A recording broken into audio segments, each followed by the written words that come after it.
एक बार की बात है, एक गांव में एक बूढ़ा किसान रहता था। कौन रहता था? बूढ़ा किसान। उस बूढ़े किसान के 4 पुत्र थे। कौन थे?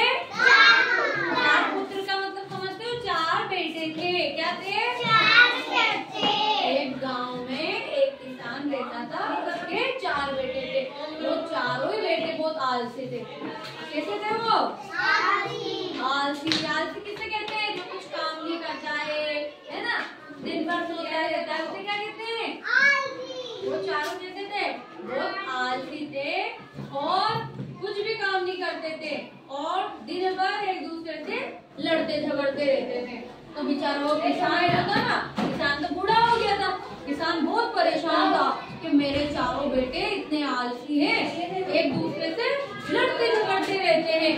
किसान परेशान रहता था, क्या करूं इन चारों का, ये तो कुछ काम भी नहीं करते, दिन भर बस पे लड़ते झगड़ते रहते हैं। तो एक दिन क्या हुआ, किसी सोच में वो किसान बीमार हो गया। एक दिन उस किसान की बहुत तबीयत खराब हो गई। फिर उस किसान ने एक दिमाग लगाया कि अपने इन चारों बेटों को मैं कैसे सुधारूं। फिर उसने क्या किया, एक है ना लकड़ी का पूरा गट्ठर लाया। वो है ना, बहुत सारी लकड़ियां होती है ना, जिनको अपन रस्सी से बांध देते हैं, पूरा एक गट्ठर लेके आया वो, है ना, और अपने चारों उन आलसी बेटों को बुला लिया उसने अपने पास और बोला अपने चारों उन आलसी बेटों से, चलो इन लकड़ी के गट्ठर को कौन तोड़ के बताएगा कि भाई इतनी हिम्मत की लकड़ी का गट्ठर एक साथ तोड़ेगा। तो सब बेटे, चारों बेटे गए तो क्या बोले, मैं तोड़ूंगा मैं तोड़ूंगा। उनको लगा ये बहुत आसान है। बताओ मुझे, पूरा एक लकड़ी का गट्ठर तोड़ना आसान है क्या? तोड़ सकते हो क्या? नहीं तोड़ सकते। पूरा इतना बड़ा गट्ठर नहीं तोड़ सकते ना। तो वो आलसी लड़के क्या बोले कि मैं तोड़ूंगा ऐसे बोला हूँ, है ना। तो सबसे पहले छोटा बेटा आया, है ना, तो उस किसान ने क्या किया, अपने छोटे बेटे को वो लकड़ी का गट्ठा दिया, तो उससे नहीं टूटा।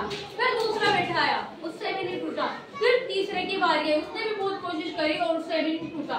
फिर चौथा बेटा आया, उसने भी पूरा जोर लगा दिया तोड़ने के लिए, उससे भी नहीं टूटी।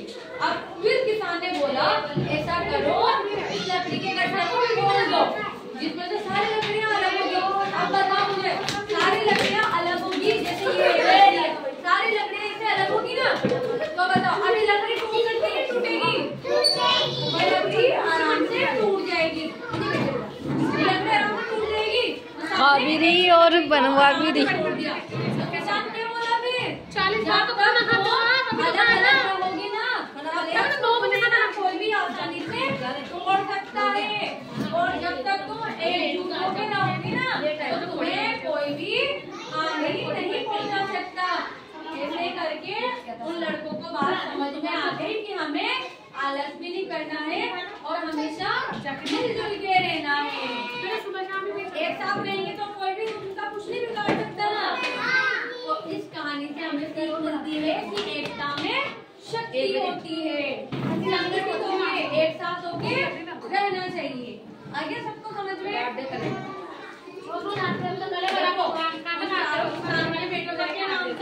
एक का नाम था रामू और एक का नाम था किशन और एक का नाम था, बताओ, एक का नाम क्या था? लखन। एक का नाम था और यहाँ के नहीं कर रहे हैं राम, यहाँ के नहीं कर रहे हैं ना। ये चार में बहुत आलसी है। और फिर किसान ने जब वो तरकीब अपनाई, थोड़ा सा रहने लगे थे। जाओ पानी पीने जाना था क्या? जाओ जाओ।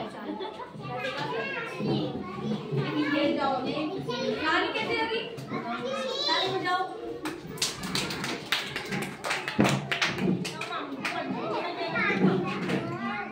बैठ जाओ, पहले तो पीने दो। क्या छोड़ोगे क्यों? देखो वो लकड़ी का गट्ठर कैसा था। इस कहानी का सीख का नहीं याद है।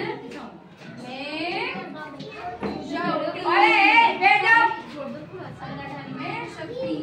वो लकड़ी का गट्ठर देखो ऐसा था, पूरी लकड़ी का गट्ठर था ना, वो ऐसा था।